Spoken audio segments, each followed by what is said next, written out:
كل نفس ذائقة الموت ثم إلينا ترجعون رب اشرح لي صدری ویسر لی امری واحلل عقدۃ من لسانی یفقہوا قولی۔ السلام علیکم ورحمۃ اللہ وبرکاتہ۔ الحمدللہ، جیسا کہ آپ لوگ سب جانتے ہیں ہمارا سیشن چل رہا ہے قبر اور آخرت کی تیاری۔ اس سے پہلے والی جو لیکچر تھا اس میں ہم نے آپ کو وصیت کے بارے میں بتایا تھا، اس کا پارٹ 2 ہے، یہ بھی جاننا بہت ضروری ہے۔ جو آج کے جو ٹاپک ہیں جن کو ہم کور کرنے جا رہے ہیں ان کے بارے میں کیونکہ عموماً جو ہے وہ اس ٹاپک پہ بات بہت کم ہوتی ہے، اسی وجہ سے میں نے سوچا کہ کیوں نہ اس کے جو ہے وہ 2 پارٹ کر کے بنا لیے جائیں اور پوری ڈیٹیل کے ساتھ انشاءاللہ۔ جیسے کہ آپ لوگ کو پہلے ہی بتایا تھا کہ وصیت نامہ اور وراثت یہ بہت امپورٹنٹ ٹاپک ہے ہماری زندگی کا، اور اس کو ہم نے بہت ہلکا جان کے اس کو چھوڑا ہوا ہے۔ اسی لیے میری پوری کوشش رہی ہے اس پورے سیشن میں کہ خاص طور پہ جب وصیت کا اور وراثت کا معاملہ آئے تو اس کی اویئرنیس میں کافی حد تک آپ کو دے سکوں، اور اس کے بارے میں جتنی بھی قرآن و حدیث میں جو عمل آتا ہے وہ سب آپ تک پہنچا سکوں۔ اللہ سبحانہ وتعالیٰ سے قبول فرمایا، آمین۔ جی، تو آج کے جو ٹاپکس ہیں ہمارے، موت سے پہلے آخری حق، ناقابل قبول وصیت، انبیاء کی وصیت، وصیت کی شرائط اور اقسام۔ مرنے سے پہلے آخری حق۔ آخرت کی کامیابی ہی در حقیقت وہ تابناک اور روشن مستقبل ہے جس کے لیے مومن دنیا میں کوشش اور جدوجہد کرتا ہے۔ یہ کوشش فرائض اور حقوق کی درست ادائیگی کا نام بھی ہے، جو اس کے انجام کے لیے اسی کو فائدہ دیتی ہے۔ اسے کہتے ہیں آخری حق یعنی وصیت۔ جیسے میں نے آپ لوگ کو پہلے بھی بتایا کہ اللہ کے نبی صلی اللہ علیہ وآلہ وسلم نے فرمایا، جو مسلمان وصیت کرنا چاہتا ہے وہ 2 رات بھی نہ گزارے الا یہ کہ اس کے پاس وصیت لکھی ہو۔ یعنی 2 رات کے بارے میں یہاں پہ ذکر کیا گیا ہے کہ وصیت کیے بغیر نہ سوئے، اور سوچیں ہماری پوری زندگی نکل گئی، وصیت کی ہی نہیں ہے، وصیت کے بارے میں جانتے ہی نہیں ہیں، وصیت کن کن چیزوں میں کرنی ہے کس میں نہیں کرنی یہ بھی نہیں جانتے، یہ قرآن سے دوری ہے نا۔ سورہ نساء میں اللہ سبحانہ وتعالیٰ نے کھول کے رشتوں کے بارے میں اور ان کے کیا کیا حق ہیں، کیا کیا فرائض ہیں، کتنا اماؤنٹ ان کو جائے گا، یہ سب کچھ بتا دیا ہے۔ تو ہمارے یوٹیوب چینل پر سورہ نساء کی تفسیر اپلوڈ کر دی گئی ہے، اور اسپیشل چیز اس میں یہ ہے کہ اس کو میں نے اردو میں سب کیا ہوا ہے، تو ترجمے کے ساتھ ساتھ تفسیر بھی کی ہوئی ہے، تو پلیز اس کو ضرور دیکھیے گا، اور ہمارا گروپ بھی ابھی چل رہے ہیں تو اس سے بھی آپ رابطہ کر سکتی ہیں۔ اچھا، قابل وصیت مال کا حساب لکھے بغیر 2 راتیں بھی نہ سونے کی تلقین میں حکمت یہ نظر آتی ہے کہ انسان کو یاد رہے کہ بھیجنے والے مالک کی طرف سے کسی بھی وقت واپسی کا بلاوا آ سکتا ہے، یعنی کسی بھی وقت ہم کو جو ہے وہ موت آ کے پکڑ لے گی۔ لہٰذا اچانک فوت ہونے کی صورت میں کسی بھی انسان سے لوگوں کے وہ اموال اور امانتیں ضائع نہ ہو جائیں جن کا وہ سرپرست یا امین رہا تھا، اور قیامت کے دن وہ اس ذمہ داری کی باز پرست سے بچ جائے۔ اس کے علاوہ یہ وصیت لکھ کر رکھنا ایسا ہی ہے جیسے بعض سیدھے سادے لوگ کوئی بات یاد رکھنے کے لیے کپڑے میں گرہ لگا لیتے ہیں۔ وصیت بھی ایک گرہ ہے جو ہر دم یہ یاد دلاتی رہے گی کہ ملاقات کی تیاری رکھو۔ جتنا یہ ملاقات کا دن یاد رہے گا تیاری اتنی ہی زیادہ قوت کے ساتھ کی جائے گی۔ نیز بر وقت باہوش و حواس اور صحت مندی کی حالت میں کیا ہوا کوئی بھی فیصلہ آگے کے معاملات، فساد اور فتنوں سے محفوظ رکھتا ہے، خواہ اس کا تعلق صدقہ خیرات سے ہو یا وصیت لکھنے سے ہو۔ اس سے پہلے والی ویڈیو میں وصیت نامہ کس طرح لکھا جاتا ہے، اس کا طریقہ کیا ہے، وہ بھی اپلوڈ کر دیا گیا ہے یوٹیوب، جس کا نام ہے اللہ کی بات تانیہ مجیب۔ آپ وہاں پہ وزٹ کر سکتی ہیں۔ جس کو وصیت نامہ لکھنا ہے پلیز ضرور جائیے اور وہاں پر دیکھیں کہ وصیت نامہ کس طرح لکھا جاتا ہے، پورا طریقہ بیان کیا گیا ہے۔ اچھا، یہاں ہمیں حدیث ملتی ہے حضرت ابو ہریرہ سے کہ اللہ کے نبی صلی اللہ علیہ وسلم کے پاس ایک شخص آیا اور اس نے کہا، یا رسول اللہ صلی اللہ علیہ وآلہ وسلم، کون سا صدقہ افضل ہے؟ آپ صلی اللہ علیہ وآلہ وسلم نے فرمایا، تمہارا وہ صدقہ افضل ہے جو تم اس اچھی صحت کی حالت میں دو جبکہ تم مال پر حرص بھی رکھتے ہو اور ڈر بھی رہتا ہے کہ مال کم ہونے سے کہیں محتاجی یا فقیری نہ آ جائے۔ لیکن اتنی دیر مت کرو یا مت لگاؤ کہ جب تمہارا دم حلق تک پہنچ آئے اور کہنے لگو کہ فلاں تو اتنا اور فلاں کو اتنا اور فلاں کو اتنا دو، حالانکہ اب تو وہ فلانے کا ہی ہو چلا، یعنی مال جو ہے اب فلانے کا ہی ہو گیا ہے، اب تو تم دنیا سے چلے ہو۔ پہلے بھی میں بتا چکی ہوں، ابھی ایک دفعہ اور بتا دیتی ہوں کہ وصیت کیا ہے۔ وصیت کا مطلب ہے اپنے مال کا 1/3 حصہ مرنے کے بعد کسی کو جو ہے وہ بانٹا جائے یا بانٹنے کا حکم دیا جائے اور اس کو وصیت میں لکھا جائے۔ باقی ورثہ کے لیے جو وراثت ہوتی ہے وہ قرآن و حدیث میں اللہ سبحانہ تعالیٰ نے بتا دیا ہے۔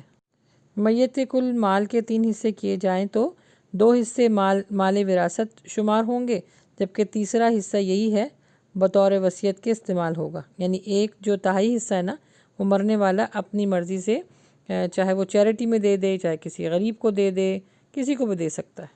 اچھا، اب یہ جان لیتے ہیں کہ وصیت لکھتے ہوئے کن شرائط کا سامنا کرنا پڑتا ہے۔ 3 شرائط ہیں جن کو آپ نے اپنے سامنے رکھتے ہوئے وہ وصیت تیار کرنی ہے۔ نمبر 1 ہے تحریری ثبوت ہو یا کم سے کم 2 اس میں مسلمان گواہ ہوں۔ نمبر 2 ہے کہ 1/3 سے زیادہ نہ ہو۔ باقی ترکے کا جو وراثت کا جو معاملہ آیا ہے وہ سورہ نساء میں ہے، یعنی قرآن مجید کی آیتوں میں انہی کے مطابق حل ہونا چاہیے، تقسیم ہونا چاہیے۔ اور نمبر 3 ہے کہ وارث کے حق میں نہ ہو، یعنی یہ وہ تحریر ہے یہ وہ وصیت ہے جو آپ 1/3 کسی کے لیے بھی کر سکتے ہیں، لیکن اس میں یہ 3 شرائط پائی جائیں۔ سمجھ میں آ گیا؟ اچھا، میں ایک دفعہ اور ایکسپلین کر دیتی ہوں کہ 1/3 جو حصہ ہے وہ مرنے والا جو ہے وہ وصیت کر سکتا ہے، لکھ سکتا ہے، لیکن جو وارث ہے نا، جیسے ہمارے بچے ہوتے ہیں، ان کے لیے آپ کچھ وصیت نہیں کر سکتے۔ اس کو فالو کرنے کے لیے کہ آپ نے وراثت کس طرح بانٹنی ہے یا کس طرح بٹے گی، وہ قرآن و حدیث میں جو اس کی ڈیٹیل آئی ہے اسی کو فالو کرنا ہوگا۔ وراثت کے میں یہ بھی لکھیے گا۔ وصیت کے اوپر 2 اشخاص کا ہونا بہت ضروری ہے۔ سورہ مائدہ میں اس کی پوری ڈیٹیل ہے، آیت نمبر 106 سے لے کے 108 تک، تو پلیز اس کو ضرور مطالعہ کیجیے گا، کیونکہ اسی طرح تو ہم قرآن کے قریب جائیں گے نا، جب اپنے معاملات ہم دیکھیں گے کہ کہاں حل ہو رہے ہیں تو وہ قرآن مجید ہے۔ تو قرآن مجید کی یہ سورہ مائدہ کی آیت ہے کہ وصیت کے اوپر 2 اشخاص کا ہونا بہت ضروری ہے۔ جب آپ لکھتے ہیں نا وصیت تو لازمی اس کا مطالعہ کر لیجیے گا۔ اچھا، جیسا کہ آپ کو پہلے بتایا کہ مسلمان کو اپنے مال میں سے 1/3 کی وصیت کرنے کا حق ہے۔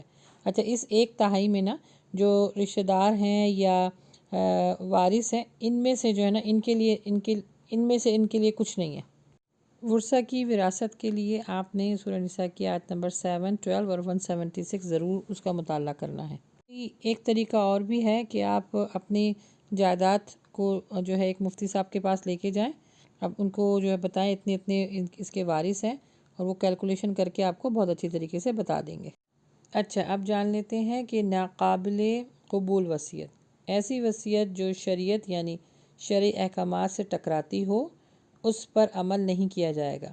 جیسے کہ عموماً ہمارے معاشرے میں یہ عام ہے کہ بھائی جو ہے وہ ساری جائیداد غبن کر لیتے ہیں اور بہنوں کو نہیں دیتے۔ یاد رکھیں یہ قابل قبول وصیت نہیں ہے۔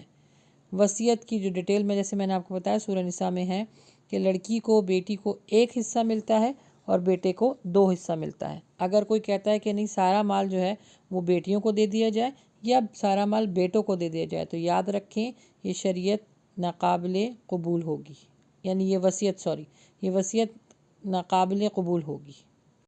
پھر ایسی وصیت جس سے کسی کی حق تلفی ہوتی ہو، خصوصاً جب کہ وہ کسی مستحق وارث کے جائز حق میں محرومی یا زیادتی کا سبب بنتی ہو، جیسے میں نے ابھی آپ کو مثال دی، تو وہ بھی باطن ہے، وہ بھی ناقابل قبول وصیت ہوگی۔ اچھا، اس چیز میں ایک اور آ جاتا ہے جس میں سورہ نساء میں بھی بتایا گیا ہے کہ یتیموں کا مال غبن کرنا۔ یتیم کیونکہ نابالغ ہوتے ہیں، بچے ہوتے ہیں، اگر اس کا باپ مر گیا ہے اور وہ جائیداد چھوڑ کے مرا ہے تو اس پہ کوئی نگہباں جو مسلمان ہو، ایماندار ہو، اس کو بٹھایا جاتا ہے۔ لیکن اگر بڑے ہونے کے ساتھ ساتھ اس نے ٹائم گزرنے کے ساتھ ساتھ اس نے ان یتیموں کا مال کھانا شروع کر دیا یا ساری جائیداد اپنے نام لکھوا لی کسی بھی طریقے سے، یاد رکھیں یہ شدید گناہ ہے۔ روز محشر ان کے پیٹوں میں جہنم کی آگ کو بھر دیا جائے گا جو یتیموں اور بیوہ کا مال کھاتے ہیں۔ اور مجھے بڑی حیرت ہوتی ہے، عموماً میں نے یہ سنا ہے کہ بھائی جو ہے اپنی بہنوں سے یہ کہہ کے کہ بھائی تم معاف کر دو، معاف کروا لیتے ہیں پوری جائیداد کو، کہ بھائی تم معاف کر دو، یہ میرا اور میرے باپ کا جو ہے وہ پیسہ ہے، تو تم جو ہے حق اپنا معاف کر لو۔ یاد رکھیں لڑکی اس طرح معاف کرتی ہے، بیٹی گناہ کرتی ہے، کیونکہ اللہ تعالیٰ نے آپ کو وصیت میں حق دیا ہوا ہے، ہم کون ہوتے ہیں کہ وہ حق نہ لینے والے۔ دوسرا میرا سوال یہ ہے کہ بہنوں سے معاف کروا لیا جاتا ہے وراثت، بھائیوں سے کبھی کیوں نہیں معاف کروایا جاتا کہ بھائی تم اپنا حصہ چھوڑ دو؟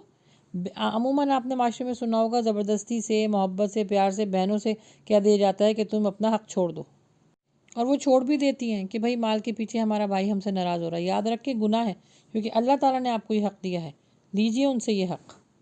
اس کے بعد ناقابل قبول وصیت کون سی ہے؟ حرام اور غیر دینی کاموں یا بدعت کے کاموں پر خرچ کرنے کے لیے کی گئی وصیت کو نافذ ہی نہیں ہونے دیا جائے گا، کیونکہ وہ گناہ ہے۔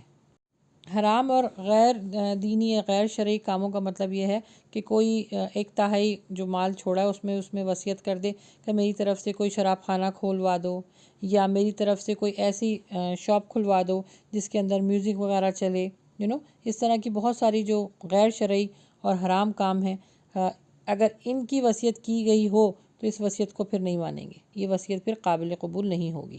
اچھا، موت کی مدہوشی یا سختی کی حالت میں اگر کی گئی جانے والی وصیت کو بھی قابل قبول نہیں سمجھا جائے گا، کیونکہ انسان اس وقت اپنے ہوش و حواس میں نہیں رہتا۔ یا کوئی مجنون ہے، پاگل ہے، اگر وہ کوئی وصیت کرتا ہے تو پھر اس کے لیے آپ نے عالم دین سے بات کرنی ہوگی کہ اس کا شرعی حکم کیا ہے۔ اچھا، اب اس کے بعد ہم جان لیتے ہیں انبیاء کی وصیت کیا تھی۔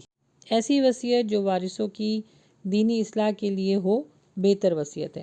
نبیوں کی وراثت وہ پیغام حق ہے جو قیامت تک تمام نسلوں تک منتقل ہوتا جا رہا ہے، کیونکہ سورہ بقرہ میں اللہ سبحانہ تعالیٰ فرماتے ہیں جب ابراہیم کو ان کے رب نے کہا فرما بردار ہو جاؤ، انہوں نے کہا میں نے رب العالمین کی فرما برداری کی، اور اسی کی وصیت ابراہیم اور یعقوب نے اپنی اولادوں کو کی۔ اے ہمارے بیٹو، اللہ تعالیٰ نے تمہارے لیے اس دین کو پسند فرمایا ہے، تمہیں اس حال میں موت آئے کہ تم مسلمان ہو۔ حضرت لقمان نے بھی اپنے بچے کو جو وصیت کی تھی اس میں بھی یہی ہے کہ اے میرے بیٹے، اللہ کے ساتھ کسی کو شریک نہ ٹھہرانا، بے شک شرک بہت بڑا ظلم ہے۔ اور آگے یہ فرماتے ہیں کہ اپنے بیٹے کو میں نے وصیت کی نماز قائم رکھنا، اچھائی کا حکم دینا اور برائی سے روکنا، اور جو تم کو تکلیف دے اس پر صبر کرنا۔ تو یہ بھی میں نے الحمدللہ آپ کو اس سے پہلے والے جو لیکچرز ہے اس میں بتایا ہوا ہے کہ کن کن چیزوں کی وصیت کرنی ہے آپ نے۔ اور سب سے بڑی وصیت تو ہے کہ اللہ کے نبی صلی اللہ علیہ وآلہ وسلم نے جو ہمارے لیے چھوڑی وہ سب سے بڑی نعمت ہے، اور سب سے بڑی وہ وصیت ہے۔ وراثت ہمارے لیے کیا ہے کہ اللہ کے نبی صلی اللہ علیہ وسلم فرماتے ہیں کہ میں نے دو چیزیں تمہارے بیچ میں چھوڑے جا رہا ہوں، ایک میری سنت اور ایک اللہ سبحانہ وتعالیٰ کی کتاب قرآن مجید۔ جس نے اس کو تھام لیا اس نے کامیابی حاصل کر لی۔ تو اپنے وصیت نامے میں یہ بھی لکھیں کہ میرے جانے کے بعد میرے بچے قرآن و حدیث کی روشنی میں اپنی زندگی کو گزاریں۔ اچھا، اللہ کے نبی صلی اللہ علیہ وسلم کی حیات طیبہ جب آپ پڑھیں تو اس میں آپ کو ملے گا کہ اللہ کے نبی صلی اللہ علیہ وسلم نے کوئی وراثت میں کوئی مال اس طرح کی چیزیں کوئی چھوڑی نہیں، کیونکہ ان کے پاس تھا ہی نہیں، اور جو بھی ان کے پاس آتا تھا نا، جو تحائف آتے تھے وہ سب وہ تقسیم کر دیا کرتے تھے فوراً، اور اللہ توکل کرتے تھے۔ اور بلکہ ان کے حضرت جویریہ جو ان کی وائف تھی، ان کے بھائی تھے، ان سے روایت ہے کہ اللہ کے نبی صلی اللہ علیہ وسلم کی جب وفات ہوئی تو نہ انہوں نے کوئی دینار چھوڑا اور نہ کوئی ایسی کوئی لونڈی یا غلام، کوئی اس طرح کی چیز نہیں چھوڑی۔ اب تو یہ لونڈی اور غلام کا سسٹم ختم ہو گیا، ورنہ پہلے تو جائیداد کی نظر سے یہ لونڈی اور غلام کو بھی دیکھا جاتا تھا نا۔ تو اس طرح کی کوئی چیز نہیں تھی، بس صحیح بخاری میں ایک آتا ہے کہ ایک سفید خنجر اور چند ہتھیار اور کچھ زمین تھی، لیکن آپ اللہ کے نبی صلی اللہ علیہ وسلم اس کو وقف کر چکے تھے۔ حضرت عائشہ سے روایت ہے کہ اللہ کے نبی صلی اللہ علیہ وآلہ وسلم فرماتے تھے کہ ہم پیغمبروں کا کوئی وارث نہیں ہوتا، جو ہم چھوڑ کر جائیں وہ صدقہ ہوتا ہے۔ میں نے پہلے بھی آپ کو بتایا تھا کہ وصیت کی جو ہے وہ 3 قسمیں ہوتی ہیں: وصیت برائے مال اور اسباب، وصیت برائے حقوق اور واجبات، اور وصیت برائے نصیحت اور تزکیہ۔ وصیت برائے مال اور اسباب یعنی کوئی کرنسی، کوئی زیور، کوئی اکاؤنٹ سرٹیفکیٹ یا اس طرح کی کوئی معاملات ہیں تو وہ آپ نے بتانے ہوں گے۔ پھر حقوق اور واجبات میں جیسے میں نے پہلے ہی بتایا تھا آپ کو کوئی ادھار، کوئی قرض، روزے، زکوٰۃ، حج یا اس طرح کی کوئی چیزیں ہوں تو وہ بھی وصیت نامے میں لکھ دیں۔ اچھا یہ بڑی امپورٹنٹ ہے، وصیت برائے نصیحت اور تزکیہ۔ اگر کوئی چھوٹے بچے ہیں تو ان کے لیے لکھ کے جائیں کہ میرے نابالغ بچوں کی دیکھ بھال کرنا، اور اگر کوئی بھی چیز یعنی وقف کر دی ہو تو اس کی ٹیک کیئر کرنا، اس سے امانتوں کی ٹیک کیئر کرنا۔ اس کے علاوہ یہ وصیت دینی علم اور عمل اور تزکیے کے بارے میں بھی ہو سکتی ہے، مثلا حقوق اللہ کی پاسداری کرنا، نیکی کی دعوت دینا، برائی سے روکنا، خاندانی روایتوں میں جو حلال چیزیں ہیں ان پر جو ہے کارآمد ہونا، صلہ رحمی کرنا، جو غریب رشتہ دار ہیں ان کی مدد فرمانا۔ تو یہ سارے معاملات بھی آپ اپنے وصیت نامے میں لکھ سکتے ہیں۔ معاشرے میں یا علاقے میں یا خاندان میں اگر دو افراد کے بیچ میں لڑائی ہو جائے تو ان کی صلح کروانا، اور آخر میں غیر مسلم ممالک میں بسنے والے مسلمانوں کا وصیت اور نصیحت لکھ کر رکھنا، یہ خصوصاً اس لیے ناگزیر ہو جاتا ہے کیونکہ وہاں کے شہری قوانین جو ہے مختلف ہوتے ہیں۔ تو جتنا بھی مال ہے نا، اگر آپ وصیت نہ کریں تو مال اور جتنی بھی آپ کی جائیداد ہے وہ سرکاری قبضے میں چلی جاتی ہے۔ اور یہاں پہ اللہ کے نبی صلی اللہ علیہ وآلہ وسلم نے فرمایا، مسلمان کافر کا وارث نہیں ہو سکتا اور نہ کافر مسلمان کا وارث ہو سکتا ہے۔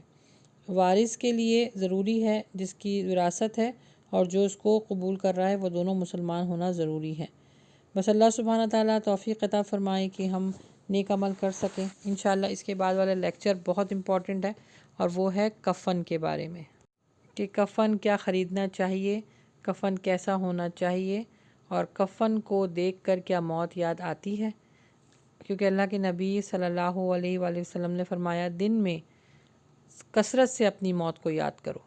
تو آنے والے لیکچر کو ضرور سنیے گا، اور کامنٹس باکس میں اپنے کامنٹس بھی دیجیے۔ نیکسٹ لیکچر تک کے لیے اجازت دیجیے۔ سبحانک اللہم و بحمدک، اشہد ان لا الہ الا انت، استغفرک و اتوب الیک۔ السلام علیکم ورحمۃ اللہ وبرکاتہ۔